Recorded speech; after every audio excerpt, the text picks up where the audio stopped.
When I got clear with my age, it's just that we're ready. And I just had a release for it. It's all serious, you know.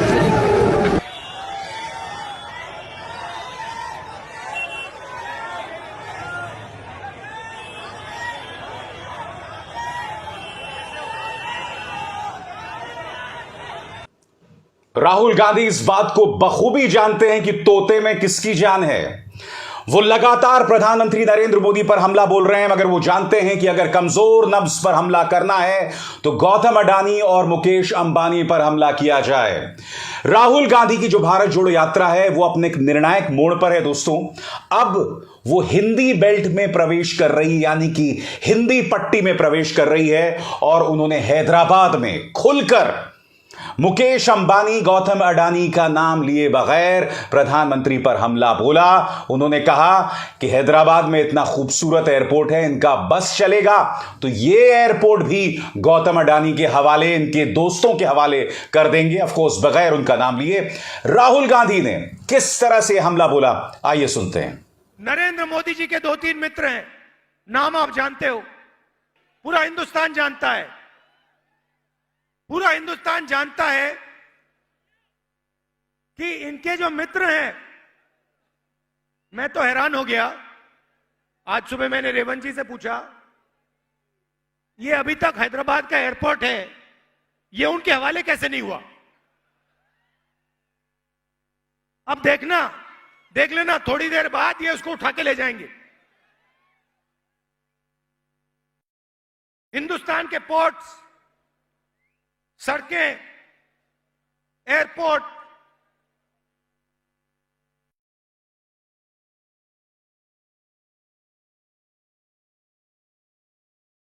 Telecoms, LIC, ये पूरा का पूरा जो देश की पूंजी है,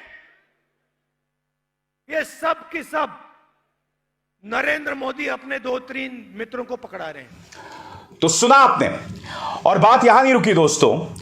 उनके साथ पार्टी के जो नए अध्यक्ष हैं मल्लिकार्जुन खड़गे, वो भी मौजूद थे। मल्लिकार्जुन खड़गे ने भी कहा, यह तो शुक्र है कि ऑक्सीजन पर टैक्स नहीं है, इस देश में हवा मुफ्त है, इनका बस चले तो इस पर भी टैक्स लगा देंगे और इसका जिम्मा भी इनके परम मित्रों को दे दिया जाएगा। मल्लिकार्जुन खड़गे ने राहुल गांधी की बात को आगे कैसे बढ़ाया, आइए सुनते हैं। ये तो इतना बेच रहे हैं, पूछो मत, कि मोदी और शाह मिलके ये 2 लोग और इस देश के 2 अमीर लोगों को बेचते जा रहे हैं। एयरपोर्ट नहीं छोड़ रहे, पोर्ट नहीं छोड़ रहे, रोड नहीं छोड़ रहे, हवा एक खुला छोड़े उसको एक टैक्स नहीं डाल रहे, नहीं तो बाकी सब बेच के खा रहे हैं। अगर मौका मिला, उनको कोई टेक्निक बताया, अगर आदमी जीना है, उसको ऑक्सीजन और हवा होना है, तो उसको कम से कम टैक्स लगाना चाहिए। अगर कहा तो वो भी कर जाएंगे। दोस्तों, मगर हकीकत यह है कि राहुल गांधी के सामने एक बहुत बड़ी चुनौती है। बड़ा प्रश्न ये कि भारत जोड़ो यात्रा क्या बिखरी हुई कांग्रेस को संवार पाएगी?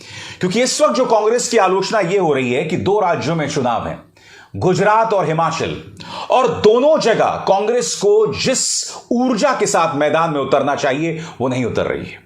हिमाचल में प्रियंका गांधी वाड्रा जा रही हैं और वहां पर रैलीज कर रहे हैं, मगर राहुल गांधी वहां से गायब है। क्यों? क्योंकि वो भारत जोड़ो यात्रा कर रहे हैं। वो देश की जनता को यह बार बार बतलाने का प्रयास कर रहे हैं कि इसका मकसद देश से नफरत खत्म करना है। मगर बड़ा प्रश्न यह कि क्या राहुल गांधी के आदर्श प्रधानमंत्री नरेंद्र मोदी और भाजपा की कट्टर राजनीति के सामने टिक पाएंगे?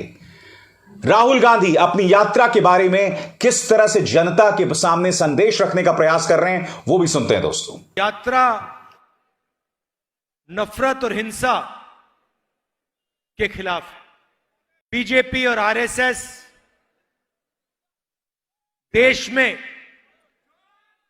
सिर्फ नफरत और हिंसा फैलाने का काम कर रहे हैं। एक भाई को दूसरे भाई से लड़ाने का काम कर रहे हैं। और भाइयों और बहनों, इससे देश मजबूत नहीं होता है, इससे देश कमजोर होता है।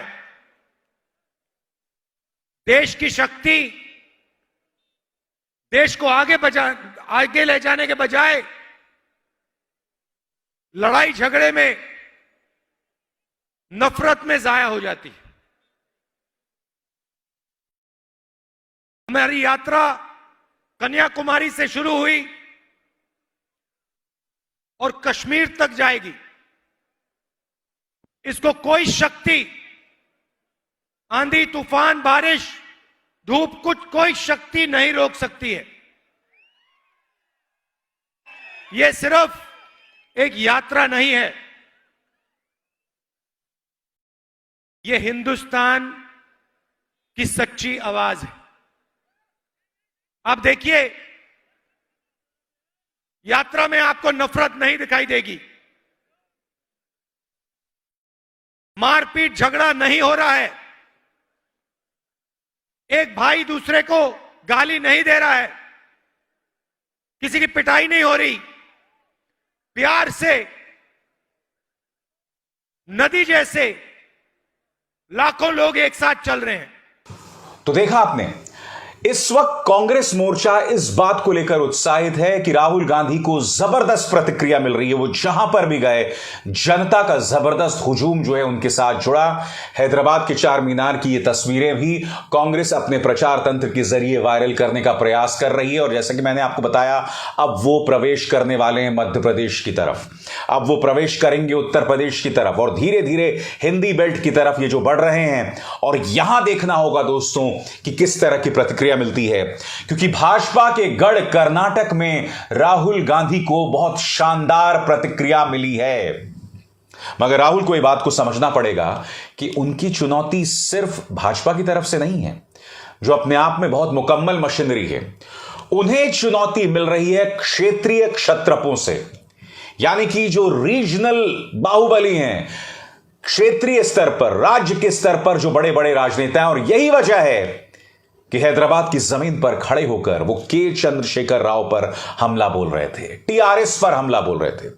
राहुल गांधी ने साफ तौर पर कहा कि टीआरएस इक्वल टू बीजेपी। उनका कहना था कि कई जो विवादास्पद बिल को पारित करने में के चंद्रशेखर राव ने मोदी सरकार की मदद की है, जो अपने आप में गलत नहीं है दोस्तों। इस बात को हम सुनते हैं और फिर मैं इसकी व्याख्या करना चाहूंगा, इसका एनालिसिस करना चाहूंगा। खड़गे जी ने कहा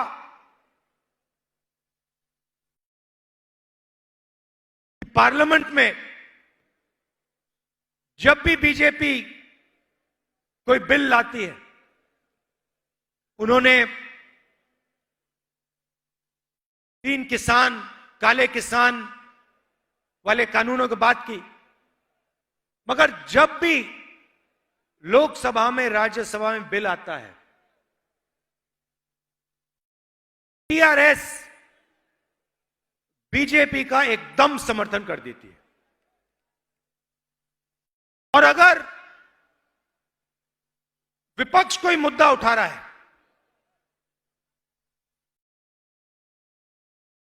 ध्यान बांटने के लिए एकदम टीआरएस के लोग कोई और मुद्दा उठाना शुरू कर देते हैं।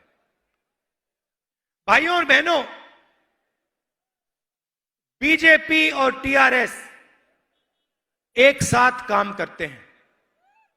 गलतफहमी में मत आइए। ये चुनाव से पहले ड्रामा करते हैं आपके चीफ मिनिस्टर, मगर डायरेक्ट लाइन है नरेंद्र मोदी जी के साथ।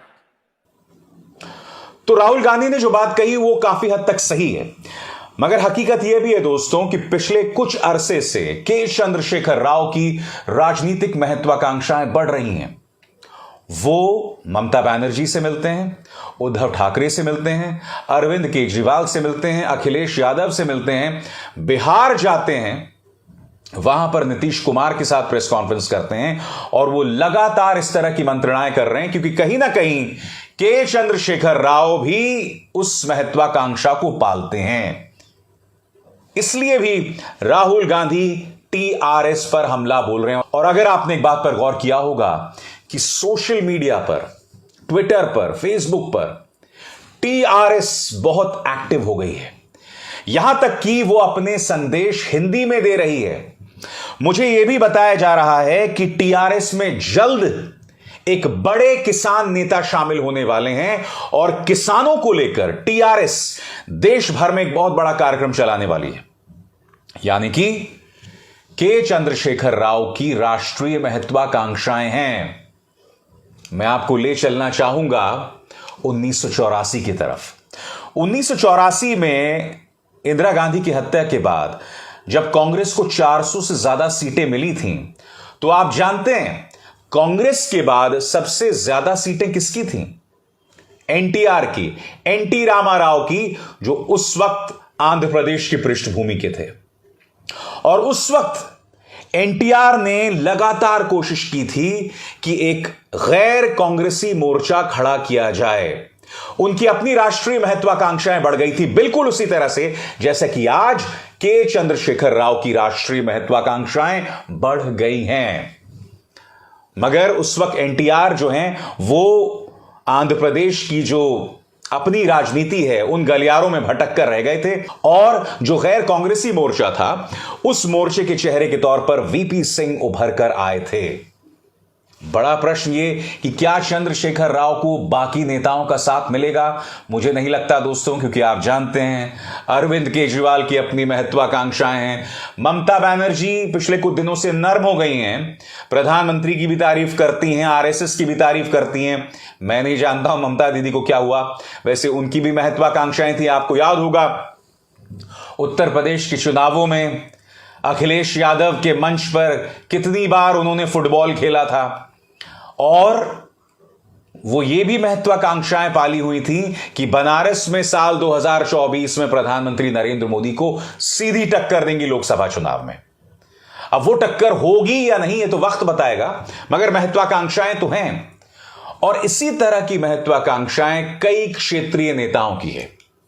राहुल गांधी के सामने भाजपा के साथ साथ ये भी चुनौती है और यही वजह है कि वो अपने मंच से टीआरएस या के चंद्रशेखर राव पर हमला बोल रहे हैं। और आप गौर कीजिएगा जैसे जैसे वो आगे बढ़ेंगे वो इसी तरह से क्षेत्रीय क्षत्रपों या रीजनल नेताओं पर भी हमला बोलते रहेंगे।